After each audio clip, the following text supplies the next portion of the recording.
Olá, seja muito bem-vindo ao canal Forte em Contabilidade Simplificada, o seu canal para simplificar burocracia, gestão, finanças, processos e imposto de renda. Vamos falar sobre isso aqui, imposto sobre dividendos, né? Viu aqui o nome? Imposto de renda sobre os dividendos. E agora o que eu vou fazer? Mas antes, se inscreva no canal. Se você não é inscrito, caiu aqui de paraquedas. Já está aqui caminhando no finalzinho do ano, se inscreva. Curte o vídeo, compartilha, ajuda a gente a entregar esse conteúdo para mais gente. O algoritmo do YouTube vai entender que esse canal é importante, beleza? Vamos direto para o assunto? Eu acho que o assunto pegou todo mundo de surpresa. Tem muita gente que ainda não resolveu a sua vida, vamos dizer assim. Aqui na Forte a gente já orientou nossos clientes, já conseguiu debater, tirar ideia, trocar, tirar dúvida, fazer o planejamento sobre isso. Por quê, gente? O que vai acontecer a partir de agora, né? Saiu a legislação, agora depois eu vou mandar na descrição, colocar na descrição aqui, a lei que determina agora imposto de renda sobre dividendos, ou seja, vai ter imposto sobre dividendos. Os dividendos que eram isentos serão tributados, mas calma, não é todo mundo. Tá? Essa lei está junto com a lei da isenção de imposto de renda sobre as mudanças de regras do imposto de renda, né? Isenção para quem ganha até 5 mil, para quem ganha até 7.500, uma isenção parcial, uma redução ali de forma diferenciada, e a tributação para quem ganha além dos 7.500 vai permanecer aquela tributação de forma gradual, né? E os dividendos? Dividendos, o que é o plano, né? O que ele é o projeto da Receita Federal? É arrecadar em cima de quem faz retiradas, faz retirada de lucros, e aí são vários ganhos, tá? Não é só dividendos. A gente colocou aqui dividendos porque é o que a gente sabe que mais tem busca no Google hoje, no YouTube. Mas não é só dividendos. Então, essa soma que vai acontecer é dividendo de empresa, dividendo de investimentos, por exemplo. Você tem participação societária. Então, você é sócio de uma empresa, sócio realmente, de fato, de uma empresa, toca uma empresa, você recebe dividendos mensais, que seja 5 mil reais, vai ter esses 5 mil reais.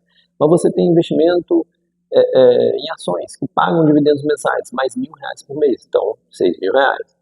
Ah, Bruno, mas eu tenho fundo imobiliário que me paga. O fundo imobiliário não entra, até acho que não. Não, o fundo imobiliário não entra porque ele continua isento. Mas se você tem outros tipos de rendimento, aluguel, ganho de capital de alguma situação,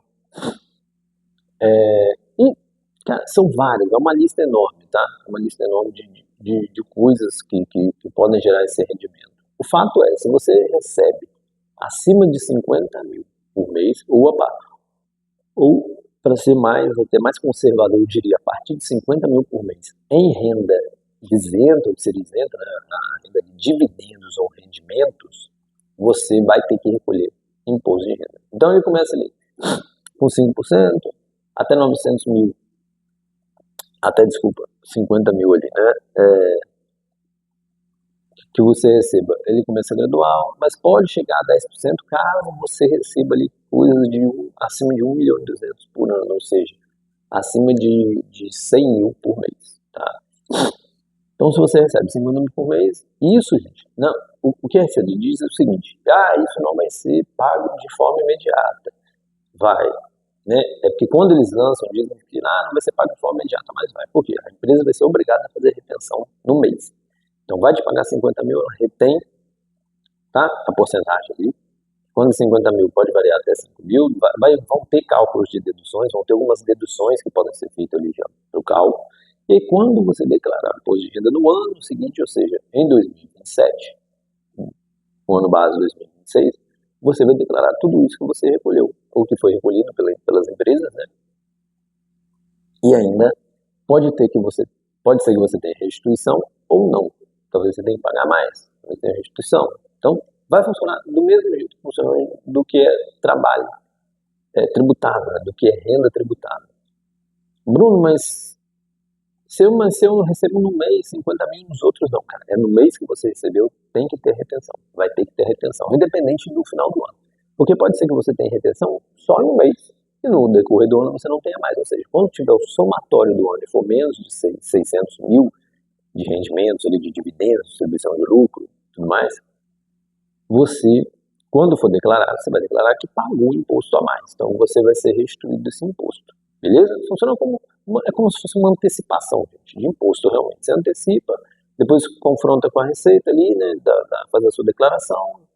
Se tiver que receber, a instituição recebe, se não, não vai receber. Esse é um ponto. Agora, como você deve planejar daqui para frente? Quem faz realmente retiradas acima de 50 mil, ou a partir de 50 mil por ano, retiradas que eu digo de distribuição de lucro, não é prolabore, distribuição de lucro, deve sim se atentar, deve sim se planejar diante disso para uma questão de tributação, talvez redução desses dividendos, dessa distribuição, se não der para reduzir, realmente fazer um planejamento, entender ali junto à sua contabilidade,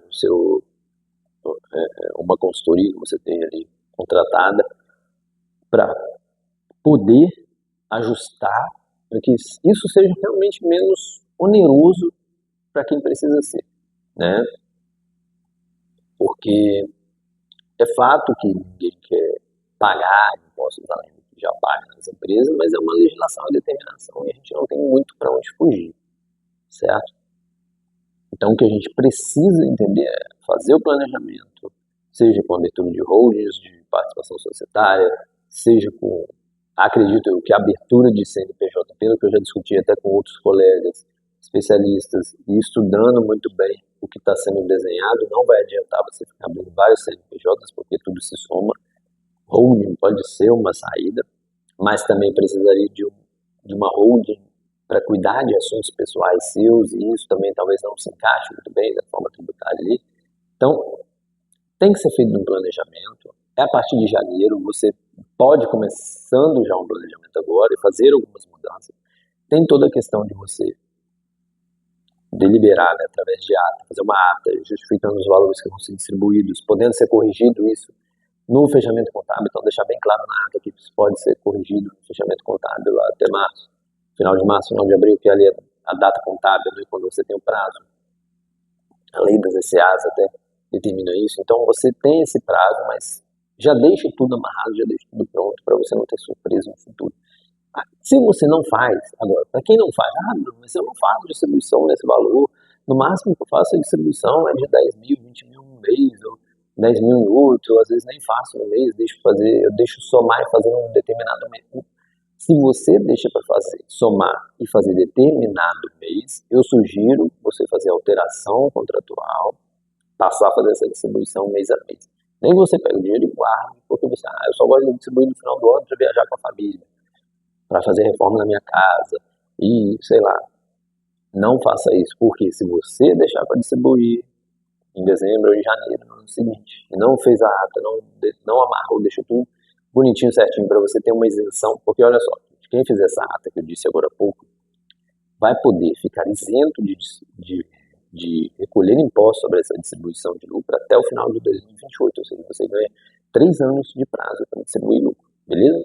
Agora, se você já faz mês a mês, se você faz uma vez mês a mês, não acredito que fará tanta diferença você fazer essa ata se você distribuir menos de 50 mil. Tá?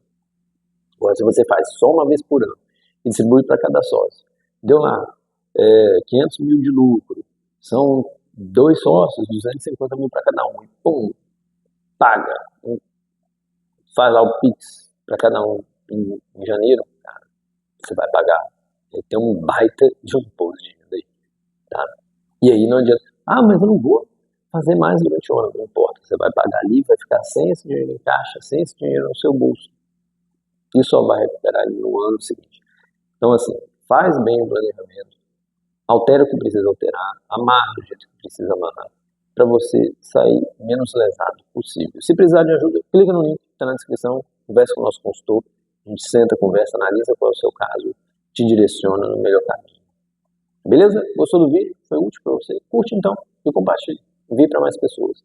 E se inscreva, hein? A maioria de vocês não é inscrito no canal, a maioria das pessoas que veem nossos vídeos não se inscrevem no canal. Se inscreva, tem conteúdo bom toda semana.